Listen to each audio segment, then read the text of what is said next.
Hello, good morning. I hope that you're all well and you've had a good week. This Sunday I am filming this video very early in the morning because I have a very busy day ahead of me working on this special project for my 60th birthday. The sun is rising and it's flooding into the house. It promises to be the most beautiful weather day today.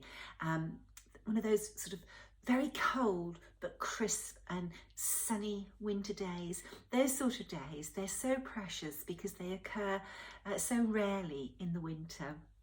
You've got to get some sun while you can. It's the sort of day I should be out with the boys. But there we are. I've got something very important I'm working on. For those of you who follow me on Facebook and Instagram, you would have seen on Thursday that I had a supersized delivery. Now that delivery is the very final piece of a special project that I will be releasing for my 60th birthday.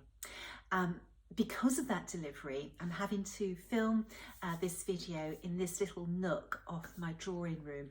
My drawing room, our snooker room and our entrance hall is just full to bursting of the delivery that came. I'm lucky I've got a relatively large house, otherwise I don't think I could be doing this project. Anyway, stitching wise this week, I did get quite a bit of stitching in, but my project should have been finished. But last night, after 14 hours of packing, I was just so shattered I could not stitch. When I sat down, every bone and joint in my legs were aching, and I didn't know whether I wanted a cup of tea or a gin, so Ray made me both. And even though I couldn't stitch, I had my stitching in front of me. Just looking at it made me feel a little bit better. Stupid really, but you know, I could not have stitched last night. I was beyond exhausted. Anyway, here is where I've got to on Mary Cornwall. This is such a pretty sampler. All I've got left, and I really wanted to finish this, but I just couldn't, is this alphabet in four-sided stitch. Very pretty. I'm stitching this sampler with Soie 103, and this is just the ticket from Tabby Cat linen. Beautiful linen.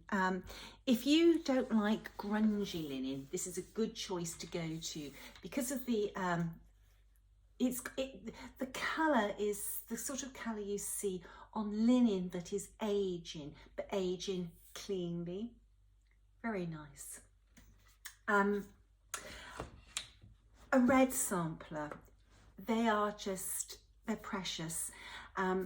This week been very busy rehanging samplers, and my downstairs loo is going to be the red room, and it's going to be filled with red samplers.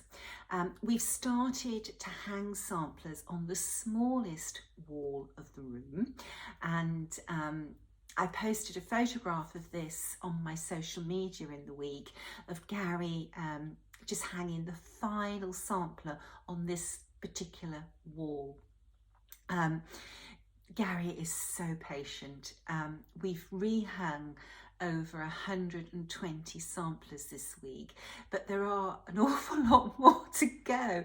I never realised that I had stitched so many samplers until we took them down to redecorate, and of course I'm reorganising them, so it's not easy hanging samplers, starting a sampler wall from fresh. I think the best thing to do, that if you are going to build a sampler wall, is to lay them out on the floor or take photographs of them and play with the photographs in a collage. it's always best to start with the largest sampler for the wall first and then build around it. Okay, so, oh, Sarah Millthorpe. Here she is, beautiful sampler.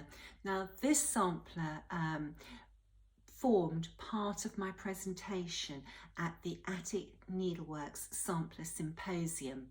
I'm getting so many emails asking me, would I release this sampler and Anne Campion, which was the other sampler that was presented at the symposium. Well, it wouldn't be fair to the people who attended the sampler symposium if I now put this sampler on general release straight after the symposium. It is customary to not release projects at retreats and workshops for 12 months afterwards. So Sarah will not be released until the beginning of next year. I am presenting or doing a presentation, the same presentation as I did at the Attic in the UK. So for those people who are attending that particular event, this will be available because it's part of the event. Gorgeous sampler. Love this one so much. Really, really beautiful. I had a few samplers come this week, but I haven't been able to unpack them because of my volume of work. But I did unpack this little one. It's Darling. It's a Dutch darning sampler, and I thought I would show you this one because I can also show you the back of the sampler in a moment so that you can see how they tackled the stitch path on this. So let's turn this around and you can see the back of the sampler. I'm always fascinated by darning and weaving samplers. There we are.